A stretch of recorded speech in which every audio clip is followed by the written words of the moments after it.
At the nearly 5,000 Quiznos sub-shops across America, cold cuts are turned into warm cuts. Every year, 13 million pounds of turkey and 5 million pounds of ham are sent through the distinctive Quiznos toasters. But equally important to Quiznos' success is the hard-working hero moving back and forth behind the counter, the slicer. There's no cold cut without the cut. We call it thin to win. That's our saying. You know, we want to have nice thin slices. You take your thumb and your fingers and you rub slightly and it just starts to break up. But as you can see here, we have whole slices. And that's important for the consistency of the sandwich. Quiznos slicers come from the Hobart slicer plant in Richmond Hill, Georgia. Every year, Hobart assembles and ships several thousand slicers to delis around the world. Manufacturing begins when aluminum slicer bases enter the polishing area. This is where we start the polish process of the castings. The backbreaking work required to polish out the rough surfaces is necessary to reduce any harborage areas for bacteria. 80 grit belts and fine sand-coated wheels smooth out most of the visible crevices. For the hard-to-reach areas, the base tumbles around in a bed of steel beads. Now what happens in the burnishing is these millions of bearings in here hit the surface of the base and makes it even a smoother process, makes it a smoother finish. The base is then sent through a protective oxide spray and put aside to wait for assembly. In another section of the plant, the rest of the slicer parts are fit together with as few seams and joints as possible. More protection against bacteria. But the star part, the blade, is getting its own polishing in a separate area of the plant. It starts as a 3/8 of an inch thick piece of sheet metal. A diamond cutting wheel makes it a knife. Next step in the process of making a knife is sharpening the edge. So after it comes from flapping and machining, Tina loads it on the sharpening machine. And this sharpening machine will take the edge down to about 10,000ths of an inch. So it's not quite as sharp as we want it, but nevertheless, it gets it ready to go on the final product. Add on the protective blade guard and the slicer is almost complete.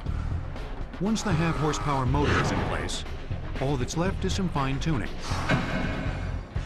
You can see, Joe, that he's already assembled the knife and he's adjusted the gauge plate, and the next part that goes on the machine is this top cover. Once the top cover is done, he will also put the sharpener on it. The Hobart sharpening stone is made of cubic boron nitride, one of the hardest materials known to man. This is basically guaranteed to work for the life of the slicer. It will go on until the slicer is done. The blade is worn out. Before they have a chance to wear out in the deli, randomly selected parts are tested in the lab to determine their life cycle. This process here simulates reasonably excessive application and the use of the switches. So we try to put it through some vigorous testing here. At this time, these switches have been run for 1,115,000 cycles, and we intend to take that up for several million. But before any slicer leaves the plant, it has to pass the scrutiny of Big Tim Griffin. They'll test the sharpness of the knife for these post-it tabs. When I run the carriage across the knife, I want 2 out of 3 of the tabs to fall off. That's a good one. Passing my inspection.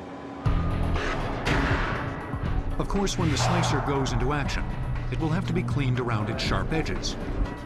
To make this safe and easy, Hobart has developed a solution. We use this tool to remove the knife from the machine, like so, and the knife comes up. In it, the edge of the knife is protected by this tool, and the blade does not come off, it's secured in there, and this knife now can go to a sink to get cleaned or to a dishwasher. Hobart owes a nod of recognition to butcher and novice engineer Willemus van Berkel. In 1898, Van Berkel took a blade and mounted it next to a moving carriage. By 1907, his patented slicers were being used around the world. Emilio Mitidieri is passionate for the old Berkels. He restores them in his San Francisco shop. I am so baffled how they really put together these machines and how they move. They move with elegant simplicity. Many collectors consider them works of art. This is a Model 3 Berkel from 1905, maybe 1907, more or less. And you can see that the big wheel moves the small wheel and moves the carrier like a bicycle. Van Berkel's design is ingenious. Once the meat is positioned on the carrier next to the blade, the operator turns the wheel. The wheel turns a set of gears that move a handle attached to the carriage. At the same time, a second set of gears turns a shaft attached to a chain, which turns the blade as the carriage moves back and forth. Van Berkel's idea to move the carriage instead of the blade is the same design used today. His sharpener is also the model for modern slicers. Gently, you move it up there. 1 or 2, 3 passes, gently, and it's done. At that point there, you could see, you could feel the blade, how really sharp it is. I mean, ow! It's cut. Yep, the sharpener works. Okay. I'm okay. I've done this before. Berkel knew his customers wanted options. A thick or thin cut was just a turn of the knob away. So here is this classic cut, soppressata, that it needs to be cut thin. And at this point, you can see there that it's getting really close to do it. And here we are.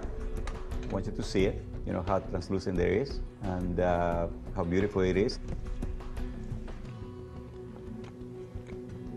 Delicious. Delicioso. The Berkel may have been poetry in motion, but breaking it down to clean was cumbersome.